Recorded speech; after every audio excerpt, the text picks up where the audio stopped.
what's up? Welcome to the podcast. I'm Jade Ashante. My mama named me Ashley, but you can call me EY. And I'm Devin. So, we're going to do a catch up real quick. See, talk about what we did this weekend.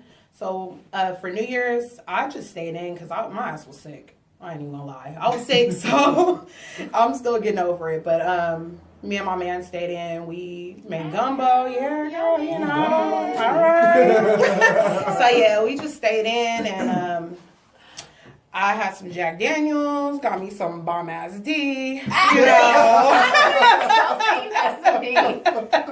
right. Yeah, you know how that goes. And then we finally watched Bird Box, I liked it. I didn't like it. I'm not really gonna like it, man, because I feel like it went on too long.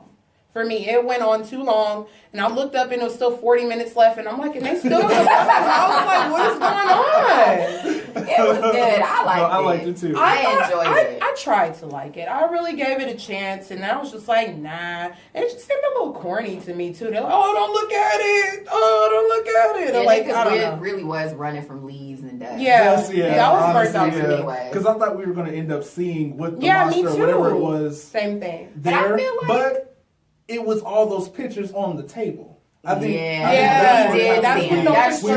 That's true. Yeah, and I think it's whatever is your. I think it's either your worst fear or your greatest heart's desire. Because when the sister in the very beginning was the Sarah Paulson, and they were in the car, and she was like, "What the fuck is that?" And she got like really freaked out and really, really upset. But then when Sandra Bullock's character was outside of the house and the lady came to get her, she said, "Mom, where are you going?" And she very calmly got into the car. So whatever your inner demon is, right? Yeah. Okay. Yeah, that's what I think. That's what I think, and that's why I think they left it open to interpretation, because when they revealed the big grand monster in Stranger Things, I was kind of like, okay. So I think it's better when you have your own image in your mind and leave it, and leave it up for the audience to kind of interpret. That was cool. I don't know. It was too long for me, and I feel like it was a little too slow. I guess the first 15 minutes, I was like, ooh, this is good, and then it just kind of slowed down. And they were in the house for a long time, and it just kind of,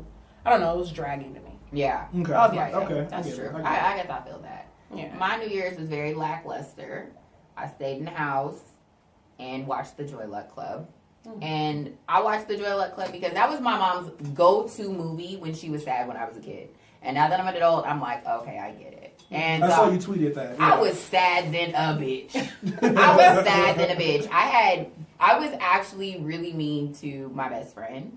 And even though my feelings were valid and justified, I just overreacted because I was in my feelings. And so I woke up and I felt really bad and super shitty because I was like, I don't ever want to mistreat her or do her sideways, even when the bitch gets on my nerves. Right. And so my New Year's was kind of like, ring. Yeah, I think a lot of people kind of stayed in this year. Yeah. For the most part. For me, no, I went to my friend Lisa's house. I did that. Really, we just chilled, played games. We didn't do nothing special. But, I mean, it was just cool to get out of the house. Right. Yeah. Like, I was supposed to go and party in L.A. or whatever, but, I mean, this saved me some money. Oh, yeah. And a lot of money. Expensive. It saved me a lot of money, and I got to still chill with some cool people, you know? And honestly, I haven't recovered from Playhouse and that shenanigans when we went out on New Year's. How many years ago was that, Devin? Remember when we were like, everybody had bought tickets for Playhouse, and then we walked up and they were like, oh, you guys didn't buy tickets for the right place. Like, remember that? Oh, I think and you stole the Bacardi bottle, Devin. You don't remember? I think you told me that story, that she just walked out with it. Like, those pictures have popped up on your little memory. That's burning. I am still scarred for that. Like, never fucking again. Never again. Yeah, some of that stuff has popped up recently. Yeah. So that's pretty much it. What else? I guess we can jump into this ratchet shit that's going on. Like, have you guys heard about Trey Songz and Lori Harvey and I guess the porn star, her name is Brittany Jones. Oh yeah, and she like bought a fucking sonogram to like freak people out on like fakeababy.com.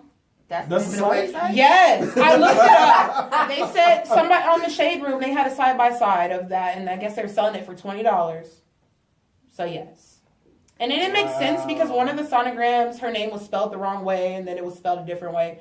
Make a baby. No, you didn't write it down, bitch. Like, you really gonna... I just need things for in my tool belt. Just to whip out my back pocket every now and then. I'm pregnant. Right. Yeah, but I thought that was ratchet. And then I guess he was messing with both of them at the same time and decided he wanted to be with Lori. And really? Okay. yeah, and I think the porn star, she was mad about it, so she started exposing him, showing all the different things on various social media, like all the messages, all the messages on like Snapchat and Instagram or text messages, all that. But I guess she said he wanted her for some really sick things that, you know, like sick things that what, the porn they want to do. The porn porn star, Brittany Jones. Okay. She said, like, I guess sexually there was things that she was willing to do that other women weren't willing to do, but in the end, he still picked Lori, and I guess she's salty about that. I feel like there's a life lesson there. I feel like there's a life lesson there. I feel like we, to a certain degree, equate desire and love on a sexual level for deeper rooted feelings and commitment.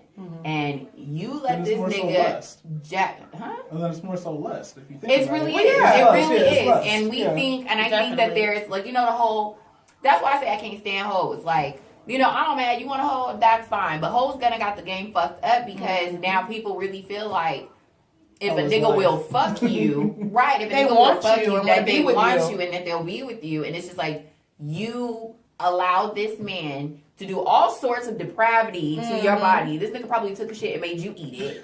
God fucking knows. And you let him.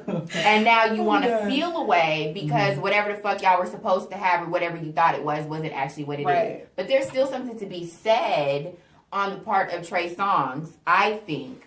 I don't know these people. I don't know their business. However, I think it's important to pay attention to the ways that niggas will try to create this fantasy situation so that way you will acquiesce to whatever it is that they want you to do, and then kind of throw their hands up. Oh, I never said you was my girlfriend. Or I never said that we was going to do this or whatever the case is. And I think that, bitch, serious. So I think that, you know, I kind of feel for Brittany in a certain sense, but at the same time, bitch, take your L in silence. All that did was entertain us for 2 days. And that nigga is still sucking toes and shit. Living his best life. And then she looked pathetic because then you have the fake a baby, and it's like, it's not that serious. And then he's going to find out you're not having a baby later on. So it's like, what was the point? And he probably didn't even fucking care because he probably never actually fucking nutted in you. He's probably fucking squirting in your eye for all we know. Since they like sick shit, I guess. I didn't know what the fuck sick shit I don't know what that even I don't know what she that didn't means. go into that. I don't know what that means. And the internet reminds me every single fucking day I am not a freak. I know. I'm like, I thought I was nasty, but I guess I'm not. I'm not sucking fecal matter chips. Oh, no. That's out. Y'all be doing too much. Like, you know, y'all do too much.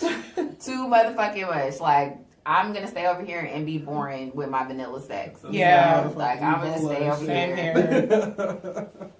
Wow. Yeah, they was doing way, way too much. But on a lighter note, Super Bitch. I love Super Bitch. Super Bitch is it. Them fucking pink thigh-high boots, I need to know where she got them from. Because I want a fucking pair so that way I can do my motherfucking death drop. Yeah, I saw that. That was hilarious. Baby, get a TV show. That's the new Kim Possible. I ain't fucking with this little video, this little movie that they put out with this girl doing weird stuff. Like, I saw the little clip on the internet, was like, not here for it. So, we fucking with Super Bitch. Kim Possible's canceled. All right. Cancel Kim Possible. All right. Kim Possible. That's it. We're like Super Bitch now. Bang the gavel. Kim Possible out. Okay, and mine isn't like really ratchet, but I'm not sure if you've seen the video of the girl in the McDonald's where the man, let's put it out there, the white man grabbed her and pulled her towards the camera, and not the camera, I'm sorry, the counter, and then she stole on him. Okay, and rightfully so, he should have got his ass whooped. Oh yeah. But people now are saying she should be fired. Objection. Oh yeah. Objection. Yeah. She shouldn't be fired at all.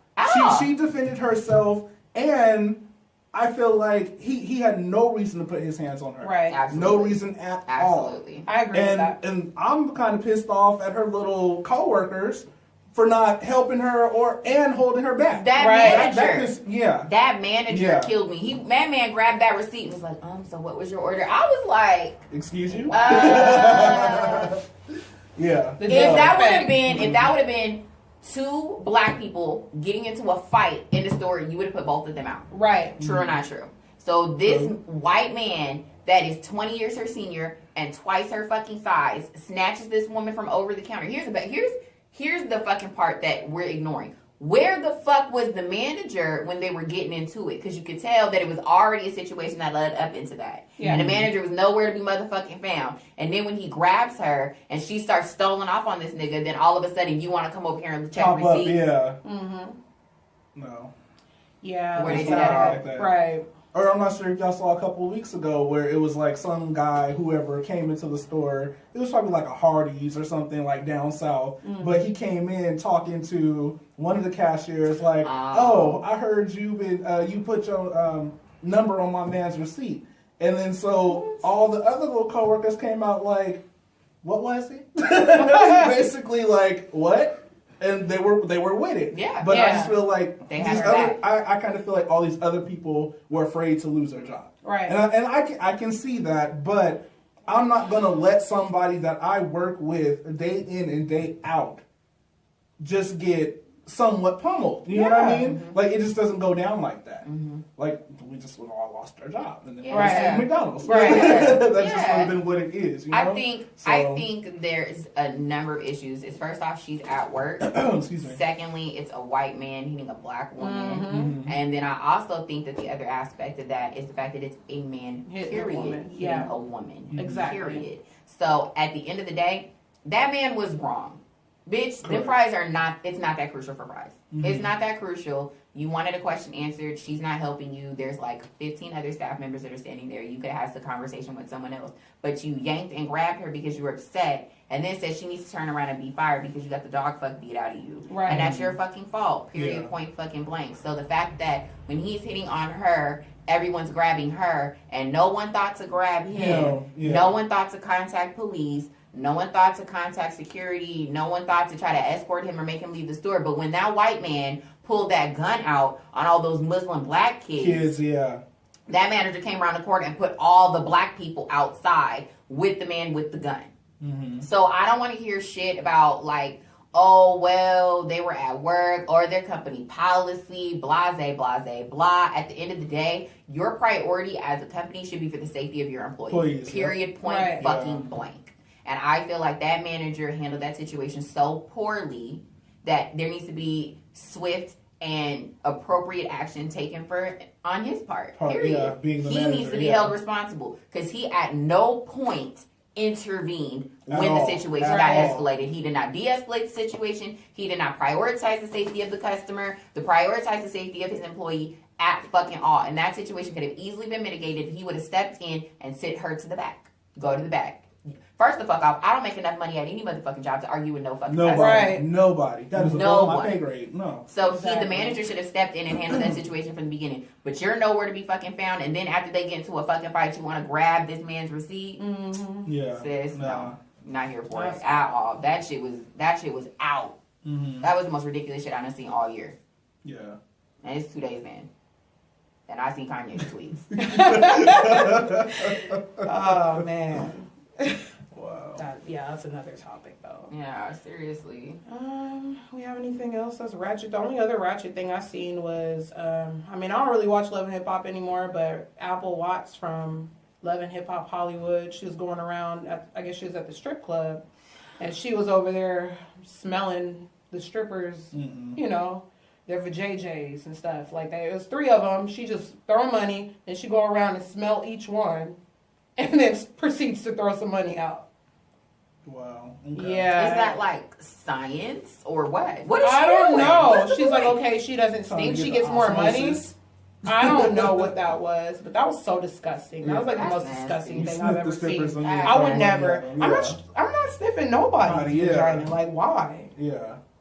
Okay. Why? Why are you even that close where you can smell their vagina in the first place? Right, and if you thought a bitch was funky, I'm not putting my nose up nowhere near it. Like, if you thought a bitch was funky, you should have just went home. Exactly. I would have went home. I wouldn't have stayed there and all that. Like, I don't want to smell no hot fucking cooter. What the fuck is wrong with her? People are weird, bro. Yeah. Y'all weird out here in 2019. Y'all weird, bro. I agree. Weird. I don't get it. 2 days in. Right, 2 days in and it's already ratchet as fuck. Right. Too motherfucking much is going on for my ass. These niggas. Anything else ratchet that y'all seen? No? No. Okay, well, let's, I guess, move on to what chaps my ass. And for me, it's Nicki Minaj shit, bitch. Motherfucking Nicki Minaj, man. Like, her and her boyfriend, I'm like, I'm all cool with you. Link it back up with your old boyfriend. If you happy, I'm happy. Whatever you want to pay for the nigga to do all that stuff, that's cool. But for me, it was like her video the other day that she posted with her boyfriend. And she had him like picking her up in the pool, licking her toes and all kind of shit. It just seemed so forced. You know what I'm saying? I was going to say that, like, she wants us to believe so hard she's happy. Like, hey, babe, go set up the camera. We're going to record this video real quick and put it on Instagram. Yeah. That's what it looked like. She's like, okay, we're sitting here. Okay, go. It's on? Okay. Ooh. Now. And then put my foot on your face and lick on my toes. You know what I'm saying? And I felt like that was just so extra. And it's like, if you want to be happy with your man, be happy. You don't have to prove to us you're happy. People that are happy do not have to prove that they're happy in their relationship. That's true. So why are you even doing all that? That was so extra to me. Because she's not happy. No, she's not happy. She stole him from whatever girl he was with before, too. Really? What's the tea? I don't know that much about it, but I know she did steal him because he was with some other girl. And then I guess, Nicki Minaj used to be with him back in the day and allegedly had been pregnant by him before. Because, she was pregnant a long time ago when she was younger. I think before she was dating Safari, allegedly. But I don't know. Like, I guess she was with the girl and they had text messages back and forth. And he was like, man, you dumb as fuck. And she was like, oh, I'm done with you. Like, you're over here with her. And she's like, man, I'm trying to get us this bag. And the messages were leaked and everything, and Nicki Minaj don't give a fuck. She's so well. Wow. So I guess she wants to stay with him. And she was kind of taunting the girl, I guess, before.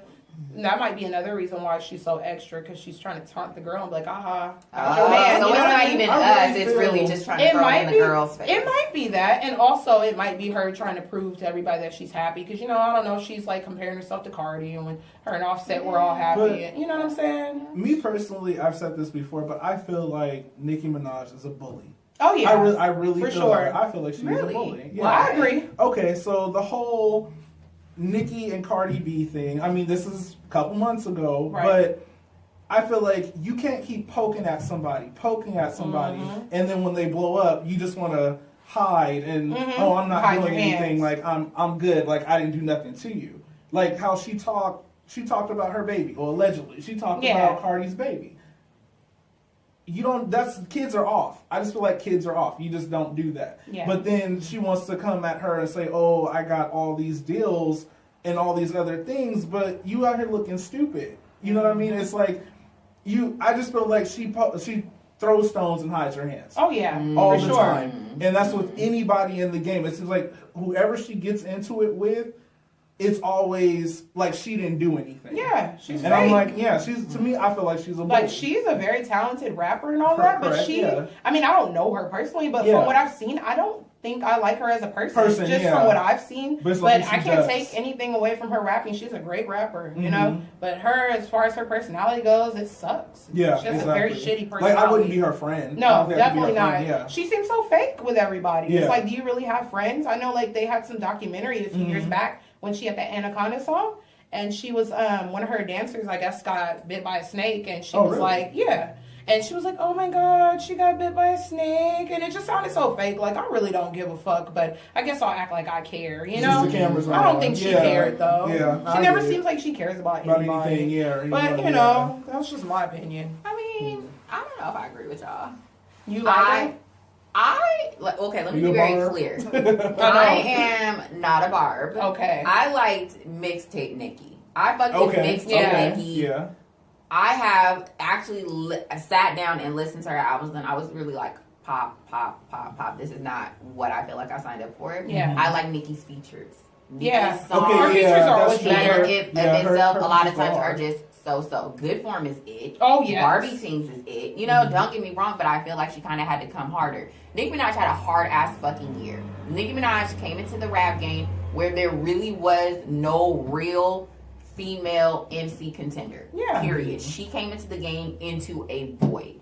period. So when she comes into the game during a void and is blown up, comes on the whole Young Money wave, that's when Wayne was at his prime, Drake was coming out, everything was going on with that. And then all these other femcees are popping up in the game. And the issue is that I think is that everybody constantly wants to compare. Everybody constantly wants to compare. We fuck with, why would you fuck with Nicki Minaj when Rhapsody is out here, or so on and so forth, or Cardi B, or da-da-da, and this, or, you know, all these different artists. And I feel like Nicki Minaj earned her place. Period, point blank. Nobody else is making rap music like that. She did not. Nicki Minaj got an insane industry push, though. An insane industry push. That's why only her and Drake are the only artists that we fucking even know from Young Money. What the fuck happened to Gutta Gutta? What happened to fuck Mac Main and all the rest of them? Niggas haven't heard shit from any of those niggas at all. So Nicki Minaj got a huge industry push. The only other femc to get a huge industry push since Nicki Minaj is Cardi B. And I think she's threatened. That's what it comes down to, because the love for Nicki Minaj is fickle because she was our only option for a long time. True or not true? And now there's so many female MCs. But that don't mean you gotta be a bully to... I don't think that she's being a bully to Cardi B. I think that it is that they created a situation saying that there was beef. There was none. Nicki wasn't throwing no shade. Cardi wasn't throwing no shade. And then people started saying, this is supposed to mean da-da-da-da-da. I think it's all the other surrounding people creating that narrative. It's the blogs. It's Twitter. It's the people in their camp, so on and so forth. Okay. With the desire to defend or protect their loved one. Because I'm going to say that the whole thing about Nicki Minaj saying something about culture, Nicki's like, I never said nothing about culture. And I don't believe that Nicki said nothing about fucking culture. We hadn't even seen fucking culture. We hadn't even seen culture say anything about her, number one. Number two, there was this thing where people were seeing tweets on Twitter and they were saying that so-and-so liked it, but so-and-so actually did not like it. So do I believe that Cardi B legit saw a tweet talking shit about her daughter that said that Nicki Minaj liked it? Absolutely. Did Nicki Minaj actually like it? I highly doubt it. So I'm not saying that Cardi made it up. I say legit that Cardi actually believes that shit to be true. And Nicki Minaj's like, what the fuck is wrong with you? I didn't say anything. Who the fuck else is she bullying? Put that comma in there, though. Who? I'm saying, however, if there is a underlying issue between me and you, and we're the two femcees in the game, and we have this status, we could reach out to each other. We could have a conversation. Right. So why did it get bigger than what it needed to be if it really wasn't something? They did have a conversation. They did talk. They have multiple conversations, right? And they even said, there's no beef, there's no problem, there's no issue. And I think that all it is that it looks like something. It's like when you're trying to find shade where there's none being thrown. There's no shade actually being thrown. And Cardi said she changed her verse. And then Nicki's like, if it was me, I would have been so grateful to be on a track with this super big female rapper that has been established in the game for more than a decade. And she lets me on a song, I would be singing her praises. That's Nicki's get down. That's not Cardi's get down. Cardi told the truth. Nicki Minaj did change her fucking verse. Period, point blank. Nicki just didn't like how Cardi went about it, and it made Nicki look a certain way. And I think that Nicki's feelings was hurt, and she was feeling away. And I think that everything after that prompted that behavior. These are actual things that happened, but I don't think that there was no beef to begin with, because there was no reason to be. They were in two separate lanes. Nicki Minaj is pop. I don't give a fuck what nobody's talking about. She's a pop artist. All of her top 10 Billboard hits, all that shit that are not fucking features are pop hits. Period. And then Cardi's, though, some of them is pop, but majority of them are rap songs. Majority of them are rap songs. And even Cardi herself said that she's not doing certain songs with people, or she's not doing certain features because she doesn't want her sound to go pop. Right. So that's all I got to say about that. But anyway, since we being negative, let's talk about some wonderful things that Black people is doing. Well, for me, I like Nipsey Hussle. I guess he's been nominated for a Grammy. So congratulations to Nipsey. I am happy for that. Him and Lauren London is still together. That is also Black excellence. I'm loving it. They a cute ass fucking couple. He don't embarrass her. She don't embarrass him. They're not out here doing no extra shit. She keep that baby to her motherfucker. I only know what the back of that little boy's head looks like. I think she just showed a picture of him recently. And everybody was like, what? The back of his little head. Nobody sees him. And nobody ever sees him. And I think that after everything that Nipsey's been through and how hard he's hustled and how hard he's gone for his sound and his music and staying independent and not going to like a record label or any of that stuff, I think it's a true testament to a hustler's mentality. And I rock with fucking Nipsey. I love his music. I love his message. I love the way that he represents us. And I love that he picked Lauren London to be his queen by his side because I think she also represents us very well. I am a huge fucking fan, and I hope that between him and fucking Kendrick, I hope they take all the motherfucking awards. Okay. And I'm for everybody black. Right. Issa Rae. And I also, well, before we get into that, I just wanted to say that I also like that he opened up a store in his hood on Slauson, you know what I mean? So he has something for the people in his community. He didn't go try to go on Melrose or anything like that. He went to Slauson. That's where he was. And that's, you know, that makes him very down to earth, and I really appreciate that. I think that's really important because we have this whole leave the hood mentality and, you know, leaving where you came from and where you come from and going to greener pastures. And in of itself, I don't think that it's an issue. But now that we're really dealing with the very real reality of gentrification, I think that it's something that we kind of need to consider. Yeah. Why the fuck y'all want to move over here? You know, why do y'all want to live over here? Why do we don't want to live here and we live here? Why do you want to live here? Exactly. And I think that's something that we really need to think about, you know, and to consider because they hiked the rent like nobody's business in Inglewood. People's rent was like $1,200, $1,300, and that shit jumped to $700 a month. To live in Inglewood. To live in Inglewood. Wow. And people are really not understanding that. The stadium and all that stuff is coming out there. They're trying to get a different. They're trying to get a different type of money at this point. Well, that's but I don't know if you guys know, but like Compton and all that used to be black. I mean, white. I'm sorry. Yeah. Like when my mom and them first moved to Linwood and Compton and all that, it was white first. And then all the black people came in and it started to, you know, go black eventually. Go black. Well, for lack of a better word. I get it. Yeah, that's true.